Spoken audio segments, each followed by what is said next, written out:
నేను మీకు ఒక సినారియో చెప్తా. 2017 నుంచి 19 వరకు మేము తెలుగుదేశం పార్టీతో మేము ఫైట్ చేసాం. జనసేన పార్టీ తెలుగుదేశం పార్టీతో చాలా తీవ్రంగా ఫైట్ చేసాం. ఎలా అయితే జగన్మోహన్ రెడ్డి గారి మీద చేసాము, సేమ్ అదే ఇంటెన్సిటీతో చంద్రబాబు నాయుడు గారి మీద చేసాం. చంద్రబాబు నాయుడు గారి పార్టీకి సంబంధించి యూత్ స్టూడెంట్ లీడర్ అంట ఎవరో, ఆయన ఏం మాట్లాడో ఒకసారి వినండి. ఒక పిచ్చి పవన్ కళ్యాణ్ ఏదో నలుగురు ప్రధానం చేసుకుని వాడేది ఇష్టం మాట్లాడినంత మాత్రాన మీకేం అవసరం వ్యక్తిగతంగా పోవద్దండి. కరెక్టే సార్, కానీ 4 ఏళ్ళు మంచోడు అన్నవాడు ఎంత ఎమోషన్ ఉన్నా వ్యక్తిగతంగా ఎవరు పోవద్దు. ఓకే సార్, మా బాధ ఎందుకంటే 4 ఏళ్ళు రాముడు దేవుడు ఆవేశం ఉంటుంది, అదే సమయంలో నిబ్బరం కూడా అవసరం.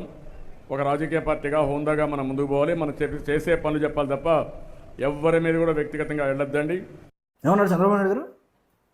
వ్యక్తిగత దాడులు చేయకండ్రా అని అన్నాడా? జగన్మోహన్ రెడ్డి గారి మీద మేము అలాగే పోరాటం చేశాం. జగన్మోహన్ రెడ్డి గారికి సంబంధించిన ఒక మంత్రి, ఈయన ఎవరో ప్లాట్ఫామ్ కూడా అనుకోకండి, ఈ పెద్ద మనిషి మంత్రి, హౌసింగ్ మినిస్టర్, ఓకేనా? చూడండి ఈయనేమన్నాడు చూడండి. పవన్ కళ్యాణ్ అనేవాడు పిచ్చి కుక్క. ఏమయ్యా పవన్ కళ్యాణ్, పెళ్ళాలని మార్చడం కాదు, నువ్వు పెళ్ళాలని మార్చడం కాదు, మార్చడం అనేది, తార్చడం అనేది ఈ పవన్ కళ్యాణ్కి వెన్నతో పెట్టిన విద్య.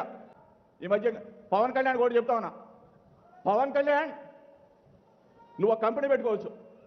కంపెనీ ఏంటి? ఏ పార్టీని ఏ పార్టీతో కలపాలా, ఏ పార్టీని ఏ పార్టీతో కలిపి పోటీ చేయించాలని చెప్పేసి అక్కడ ఢిల్లీలో ఒకడు ఉన్నాడు, ఢిల్లీలో ఒక విగ్గురాజు గారు ఉన్నాడు. ఆ విగ్గురాజు గారు నువ్వు కలిసి ఒక కంపెనీ పెట్టుకో. దయచేసి చెప్తా ఉన్నా, మా అన్నయ్య మా జగనన్న. జగన్మోహన్ రెడ్డి గారి ఫేస్లో కళకళ మెరిసిపోతుంది ఏంటి? అంత సంతోషం ఏంటి? విగ్గురాజు అని డిప్యూటీ స్పీకర్ అన్న పవన్ కళ్యాణ్ గారిని అంత బూతులు తిట్టేసిరా, వాడు వీడు పిచ్చుకొక్క అన్న కూడా జగన్మోహన్ రెడ్డి గారు పొంగిపోతున్నాడు. దేనికి, ఎందుకు పొంగిపోతున్నాడు ఆ మనిషి? Because he like abuses. నేను ఇదే చెప్పాను మధ్యాహ్నం ట్విట్టర్లో. ఆయన సంతోషిస్తాడు, నువ్వు ఎవరన్నా తిడితే ఆయన సంతోషిస్తాడు. When it comes to Chandrababu Naidu, ఆయన దాన్ని ఒప్పుకోవద్దని కండెమ్ చేస్తాడు, తిట్టగలగా అంటాడు.